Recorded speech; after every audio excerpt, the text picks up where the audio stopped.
अहिल्यानगर शहरामध्ये गेल्या काही वर्षभरापासून अत्यंत चांगल्या प्रकारे रस्त्यांचं काम चालू आहे, पण त्या रस्त्यांना काही प्रवृत्ती सहकार्य करत नाहीत. मग त्याच्यामध्ये प्रामुख्याने आपण जर पाहिलं तर हिंदू समाजाच्या वतीनं पुढाकार घेण्यात आला, रस्ता मोठा करण्यात यावा. मग ते पाठक हॉस्पिटल पाशी असेल, सिव्हिल हॉस्पिटल पाशी असेल, आणि मग रस्ते मोठे झाले, मंदिर मागं घ्यायला नवीन मंदिर बांधण्यात आले. पण काही प्रवृत्ती या प्रशासन त्याला बळी पडतंय आणि प्रशासन बळी पडल्यामुळे रस्त्यामधलं अतिक्रमण काढलं जात नाही आणि त्याच्यातनं कुठेही रस्ता मोठा होणार नाही आणि त्यांचं अतिक्रमण तसं असलं पाहिजे, पण त्या अतिक्रमणाला कुठे बेस नाही. वास्तविकता कुठेतरी अचानक खळगं निर्माण करायचं, त्याच्यातनं कुठेतरी अडथळा निर्माण करायचा असा प्रयत्न हा सातत्याने अहिल्यानगरमध्ये आपल्याला पाहायला मिळतो.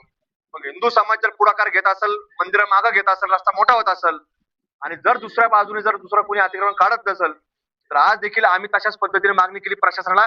इथं सर्जेपुरा रोड आहे आणि सर्जेपुरा रोडवरती जर इथं मंदिरं असतील आणि मंदिरात देखील जर तोपर्यंत थडगे काढत नाही तोपर्यंत आम्ही मंदिर काढणार नाही. आणि हे मंदिर आम्ही आता मोजलं ते कुठेही रस्त्याला अडथळा ठरत नाही, त्यामुळे मंदिर काढायचं नाही अशा प्रकारचा निर्णय आमच्या सर्व इथं असणाऱ्या तमाम हिंदू बांधवांच्या वतीने या ठिकाणी घेण्यात आलेला आहे. त्यामुळे इथं कुठेही रस्त्याला अडथळा नाही येता.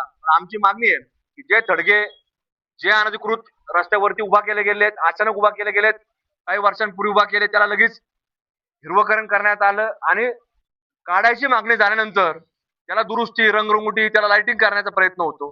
म्हणजे हे कुठेतरी प्रशासनाला आव्हान आहे.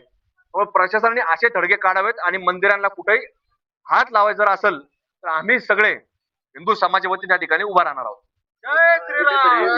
शहरातल्या अन्य ठिकाणी देखील. अधिक माहितीसाठी स्टार इंडिया 1 न्यूज पाहत रहा. चॅनलला सबस्क्राईब करा आणि अशाच अपडेट्ससाठी बेल आयकॉन दाबा.